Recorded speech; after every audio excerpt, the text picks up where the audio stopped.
आज मैं प्रस्तुत हूँ आपके समक्ष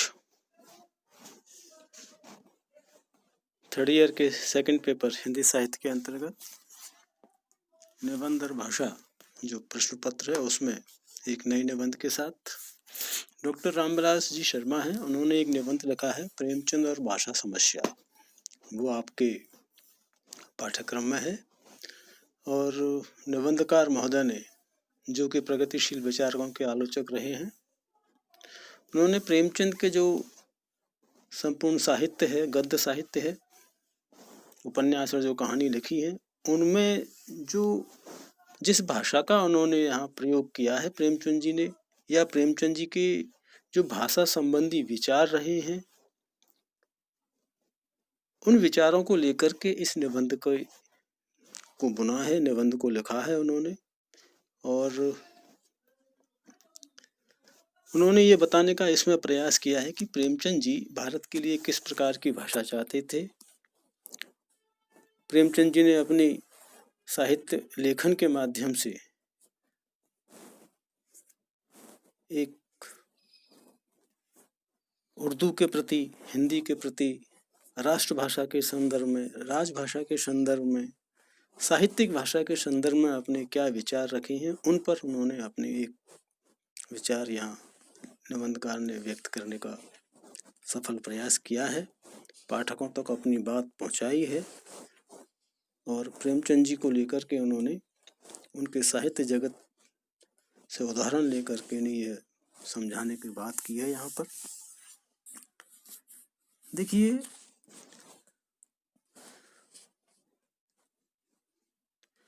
प्रेमचंदी यद्यपि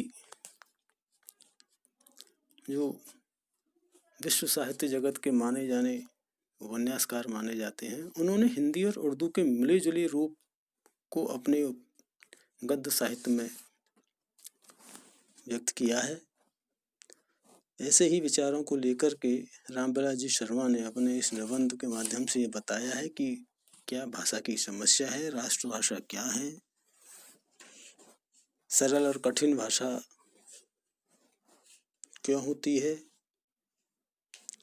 लिपि संबंधी विचार है, साहित्यिक शैली संबंधी विचार है, आंग्ल भाषा के प्रति जो सोच है, तो प्रेमचंद जी का क्या सोच रहा है, उनको अपने इस निबंध में बताते हुए उन्होंने कई तरह के विचार यहाँ व्यक्त किए हैं। आज हम इस कक्षा में उन्हीं विचारों पर चर्चा करते हैं। देखिए, सर्वप्रथम तो भाषा की समस्या को लेकर के उन्होंने यह बताने का प्रयास किया कि प्रेमचंद ने भाषा के संबंध में अपने साहित्य जगत में पर्याप्त विचार किया है, उन पर लिखा भी है। इसलिए उन्होंने भाषा की समस्या को महत्वपूर्ण ढंग से उठाते हुए उसका संतुलित और एक व्यावहारिक जो समाधान है वह भी प्रस्तुत करने का प्रयास किया।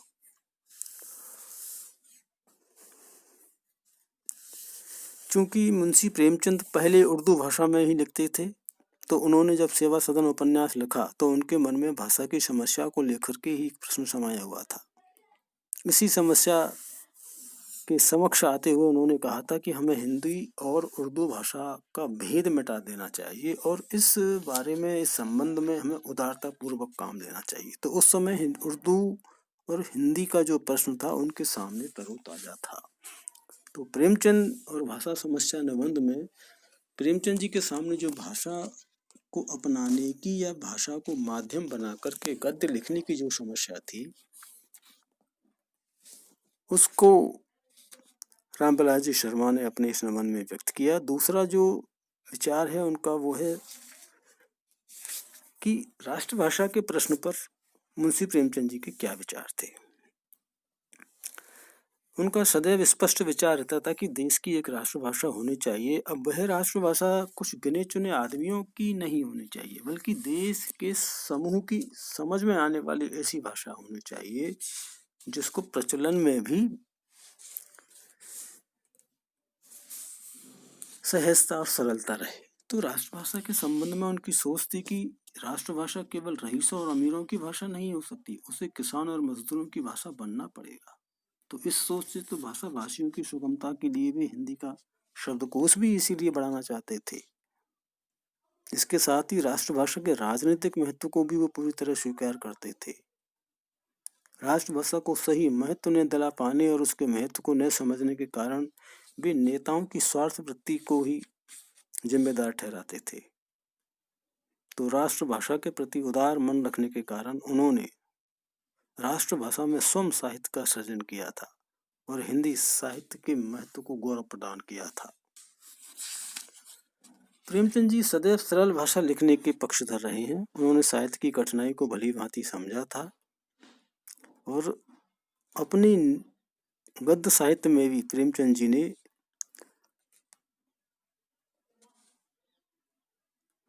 जो भाषा निम्न स्तर तक जाती थी, जिसको बासाल बहुसंख्यक वर्ग जो था, जिस भाषा को प्रचलन अपने बोलचाल के माध्यम से करता था, वही भाषा को उन्होंने अपनी साहित्य का माध्यम बनाया। इस संबंध में उनका विचार था कि जब तक जनता में शिक्षा का अच्छा प्रचार नहीं हो जाता, उसकी व्यावहारिक शब्दावली बढ़ नहीं जाती, हम उसके समझने लायक भाषा में तात्विक विवेचनाएं नहीं लिख सकते। तो शिक्षा के प्रचार होने पर वही कठिन शब्द जिन्हें देखकर आज हम भयभीत हो जाते हैं, जब वो अभ्यास में आ जाएंगे तो उनका हौवापन जाता रहेगा। तो सरल भाषा लिखने के सदैव मुंशी प्रेमचंद जी पक्षपाती रहे हैं। प्रेमचंद जी ने लिपि के संबंध में भी अपने विचार प्रकट किए। उन्होंने कहा कि जिस प्रकार भाषा के विषय में उनकी पहली शर्त है कि वह बोधगम्य हो, सरल हो, सहज हो, वैसे ही लिपि को भी सरल और सुबोध होना चाहिए। लिपि के संबंध में प्रेमचंद जी ने देवनागरी लिपि का समर्थन किया और उनका स्पष्ट कहना था कि प्रांतीय भाषाओं को हम प्रांतीय लिपियों में लिखते जाएंगे तो कोई ऐतराज नहीं, लेकिन हिंदुस्तानी भाषा के लिए हिंदी लिपि रखना बहुत ही सुविधा की बात है। इसलिए नहीं कि हिंदी लिपि से उनको कोई खास मोह है, बल्कि इसलिए कि हिंदी लिपि का प्रचार बहुत ज्यादा है, बहुत संख्यक वर्ग में है और उसे सीखने में किसी को दिक्कत नहीं हो सकती। और यूं भी अगर जुबान एक हो तो लिपि का भेद कोई महत्व नहीं रखता। तो लिपि संबंधी विचार को भी निबंधकार ने यहाँ रखा, प्रेमचंद जी के लिपि संबंधी विचारों को, और यह बताने का प्रयास किया कि संपूर्ण राष्ट्र की एक भाषा के लिए एक लिपि होना भी बहुत जरूरी है।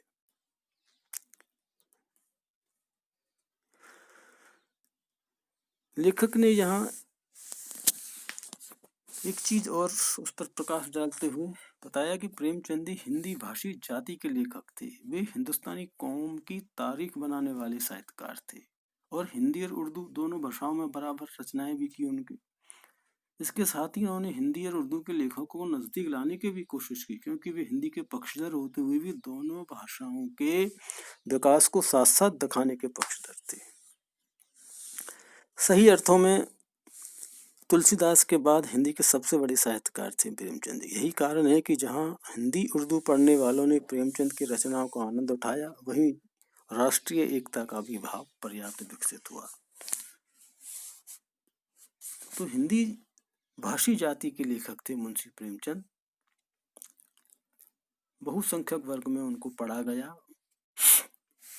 साहित्यिक शैली के वो एक विशेष पक्षधर थे, यह निबंधकार ने यहाँ बताया। और उन्होंने बताया कि प्रेमचंद जी साहित्यिक शैली गढ़ने के पक्ष में थे, लेकिन वे उसकी गढ़ने की जो कठिनाई है उनको भी जानते थे। उन्होंने यह कहा कि वक्त की आवाज है कि हम एक मिलीजुली साहित्यिक शैली का विकास करें।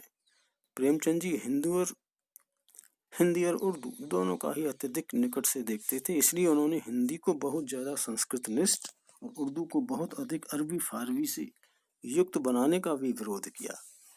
परिणाम यह निकला कि वे हवाई सिद्धांतों से दूर हटकर एक व्यवहार में लाने योग्य जो शैली है, साहित्यिक शैली के निर्माता बन गए और वो जगत प्रसिद्ध हो गए। रामविलास जी ने इन सबके साथ एक बात पर और प्रकाश डाला कि आंग्ल भाषा के प्रति जो प्रेमचंद जी के विचार हैं उनको भी यहाँ स्पष्ट किया है। और उन्होंने ये बताया कि देश की सामाजिक और सांस्कृतिक जीवन में अंग्रेजी की प्रभुता बनी रहे, इसके वे प्रबल विरोधी थे। अंग्रेजी भाषा, आंग्ल भाषा के वो विरोधी थे। इसलिए उन्होंने साम्राज्यवादियों द्वारा अंग्रेजी भाषा लादने की नीति का विरोध ही नहीं किया, बल्कि गुलाम देश के बुद्धिजीवियों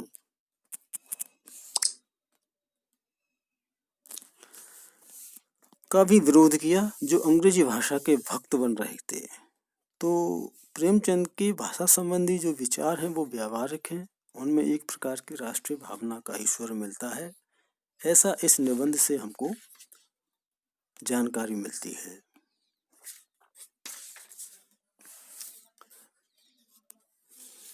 हिंदी और उर्दू के विवाद के संबंध में जो प्रेमचंद जी के विचार थे, उन पर भी यहाँ रामविलास जी शर्मा जो निबंधकार हैं, उन्होंने प्रकाश डाला है।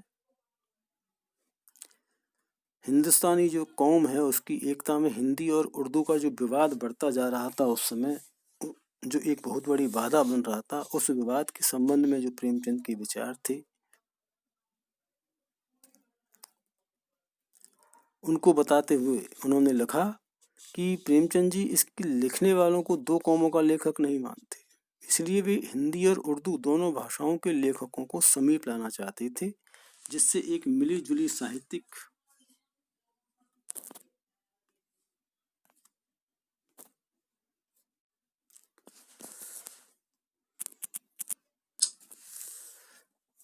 भाषा का चलन हो सके। इस तरह के प्रयोग की सफलता की उन्हें पूरी आशा थी।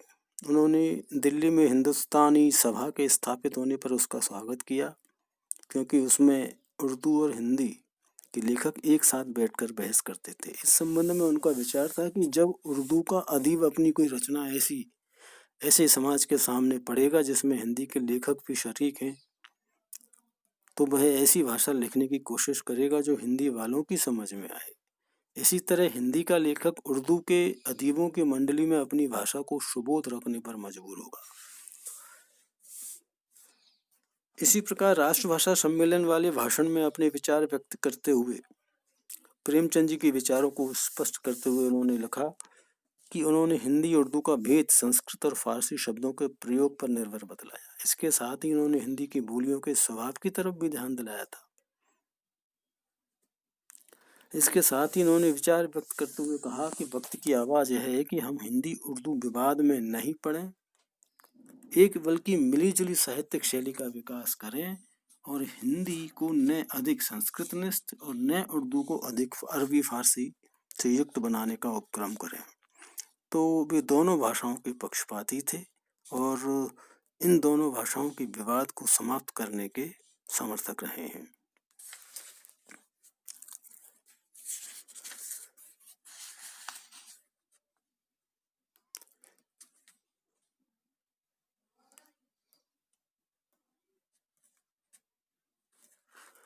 जहाँ तक रामविलास जी शर्मा की गद्य शैली की विशेषताओं पर हम बात करते हैं, इन्होंने जो अपने निबंधों के अंतर्गत जो भाषागत जो विशेषताएं हैं, उस पर अगर हम बात करें तो इनकी जो निबंधों की भाषा है वो क्लिष्ट बनाने के पक्षपाती नहीं थे। उन्होंने अपने निबंधों में अंग्रेजी भाषा के जो प्रचलित शब्दों के साथ साथ उर्दू और फारसी के शब्दों का भी सहज प्रयोग किया है। डॉक्टर शर्मा ने अपने निबंधों में तत्सम शब्दावली का प्रयोग केवल विषय के आधार पर किया, लेकिन उन्होंने अपने निबंधों को बोझिल बनाने की दृष्टि से कभी भी तत्सम शब्दों का प्रयोग नहीं किया। साथ ही निबंधों की भाषा में प्रवाह लाने के लिए कथन को प्रवाहपूर्ण बनाने की दृष्टि से भी लोकोक्ति और मुहावरों का भी इन्होंने सदैव प्रयोग किया है। और ये लोकोक्ति और जो मुहावरे हैं, ये भावों को संप्रेषण में सहायक सिद्ध होते हैं। इनकी सबसे बड़ी जो विशेषता है निबंधकार की भाषागत दृष्टिकोण से, वो है इनकी भाषा सरल, सुबोध और संप्रेषणीयता के गुणों से युक्त है। और सदैव इन्होंने अपने निबंधों में व्यावहारिक शब्दावली का ज़्यादा प्रयोग किया है। शैली की दृष्टि से अगर बात करें तो शर्मा जी के निबंधों में व्यंग शैली का गहरा पुट दिखाई देता है। हास्य या विनोद के रूप जब व्यंग करने के लिए छटपटाता है तो उनकी जो तीक्ष्णता है वो क्रोध की ज्वाला में बदल कर प्रकट होती है। जैसे उन्होंने कहा कि जैनेन्द्र जी ने सुनीता में जो गांधीवादी शुरू किया, यशपाल जी ने मानो वही मूल्य दादा कामरेड उपन्यास में पकड़ लिया था। तो इस तरह की शैली से व्यंग की जो शैली है वो भी समझ में आती है इनके। और इन्होंने अपने निबंधों में सदैव उद्धरण शैली का खूब प्रयोग किया है। निबंधों में जितने भी उद्धरण दिए गए हैं वे निबंधों को बहुत अधिक प्रभावी और प्रशंसनीय बनाते हैं। साथ ही जो छोटे छोटे वाक्यों का प्रयोग इन्होंने किया है वो शैलीगत विशेषता ही है इनकी।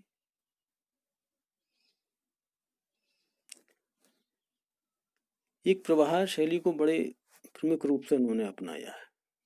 निबंध जिस गति से आगे बढ़ते हैं उसमें उन्होंने अपनी निरंतरता, लगातारता और जो प्रवाह है वो उसको लगातार बनाए रखा है। तो ये कह सकते हैं कि रामविलास जी शर्मा के जो निबंधों की जो गद्य शैली है, जो गद्य की भाषा है, वो अपने आप में एक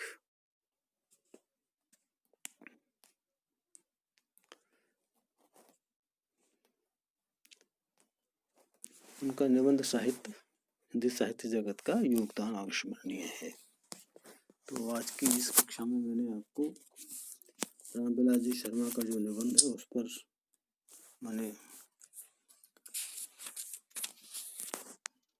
प्रेमचंद के जो विचार हैं उनको भी स्पष्ट किया है, उनको जानने की कोशिश की और प्रेमचंद के समक्ष जो भाषा समस्या रही और उन्होंने जिस भाषा को महत्व दिया अपने साहित्य जगत में, उन पर रामविलास जी शर्मा के विचारों को जानने का आपने यहाँ आज प्रयास किया। मैं समझता हूँ बात आपको समझ में आई होगी। बाकी की बातें हम फिर अगली कक्षा में करेंगे। फिर कोई एक निबंध या निबंधकार के साथ फिर मुलाकात करेंगे। तब तक के लिए नमस्कार।